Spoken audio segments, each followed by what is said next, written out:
మరింత తాజా సమాచారం కోసం చూస్తూనే ఉండండి చెన్నై టుడే. సబ్స్క్రైబ్ చేయండి, లైక్ చేయండి. ప్రజలు మొత్తం ఆంధ్ర రాష్ట్ర ప్రజలందరూ వాడు ఇచ్చిన తీర్పుకి నేను ఎంతో ఆనందపడుతున్నాను. వాడు ఇచ్చిన ప్రజాస్వామ్యాన్ని సరైన వాడు నిర్వచనం ఇచ్చి ఎలాగైతే వాళ్ళందరూ భయవంతానికి గురి చేసి వాడిని బయట మాట్లాడుకోవడానికి ఒక స్వేచ్ఛ లేకుండా ఒక ప్రజాస్వామ్యంలో ఉంటూ మనం ఒక నియంత పరిపాలన 5 ఏళ్లు జనం పడ్డ కష్టానికి వాళ్ళు పడ్డ మనోవేదనకు ప్రతిఫలమే ఈరోజు వాడిచ్చిన తీర్పు.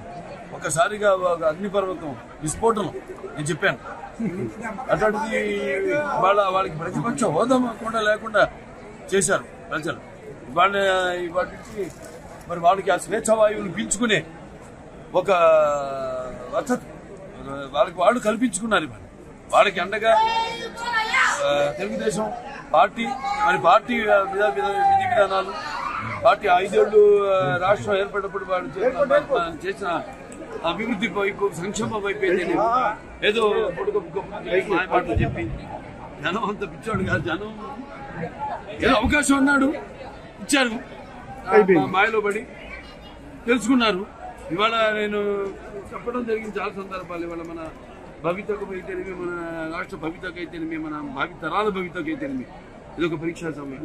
ఇదే ఆఖరి పరాడు గెలిచామా మనం అంతా రేపు మన రాష్ట్ర అభివృద్ధితో మీరందరూ కూడా పాల్పంచుకోవడానికి ఒక మంచి అవకాశాన్ని వనరులను సృష్టించి కానీ మీకు అవకాశాలు కల్పించడం, లేకపోతే మీకోసం సంక్షేమ అభివృద్ధి చేయడం అవకాశం మాకు కల్పించమని అడుగుతారు. లేదా అయిపోయింది రాష్ట్రాన్ని వదిలి వెళ్ళిపోవాలి. అటువంటిది ప్రజలు ఇచ్చిన ఈ తీర్పుకి ఇది ఒక మామూలు తీర్పు కాదు, మళ్ళీ చరిత్రలో నిలిచిపోయే తీర్పు.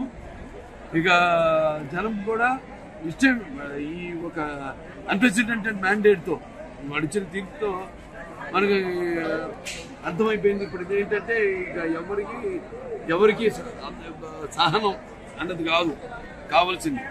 మనకు కావాల్సింది ఆన్ ద స్పాట్ టైం కళ్ళ ముందు కనిపడే అభివృద్ధి కానీ వాళ్ళకి అందే సంక్షేమ పథకాలు అది వాడు తెలుసుకుంది.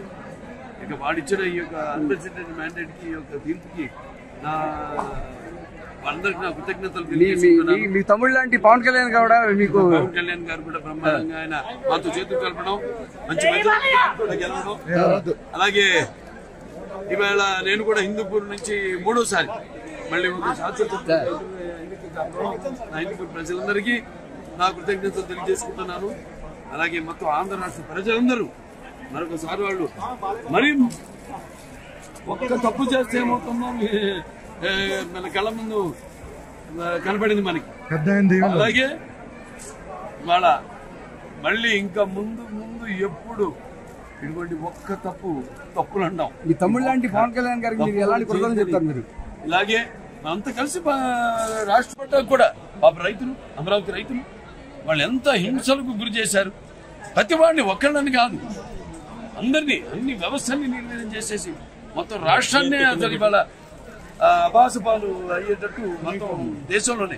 ఒకప్పుడేదో బీహార్ నుంచి చెప్పుకునే వాళ్ళు ఇవాళేమో మొత్తం వాటిలన్నీ తలనమ్మేలా దాటిపోయి ఆంధ్ర రాష్ట్రాన్ని మొదటి స్థానంలో తీసుకొచ్చారు. ఈ భయభ్రాంతులు గురి చేయడం అయితేనేమి, ఒక అరాచకాలు చేయడం ఏంటి, అక్రమాలు చేయడం అయితేనేమి, ఇట్లా మాయలు మోసాలు వీటిలన్నిటి. ఇప్పుడు రానున్న రోజుల్లో ఈ 5 ఏళ్ల పాలనలో ఎలా ఉండబోతుంది ఏపీ మన చంద్రబాబు గారి పరిపాలన? ఉందండి, చాలా బరువు ఉంది. కానీ మనకు బీజేపీ అండ కూడా ఉంది.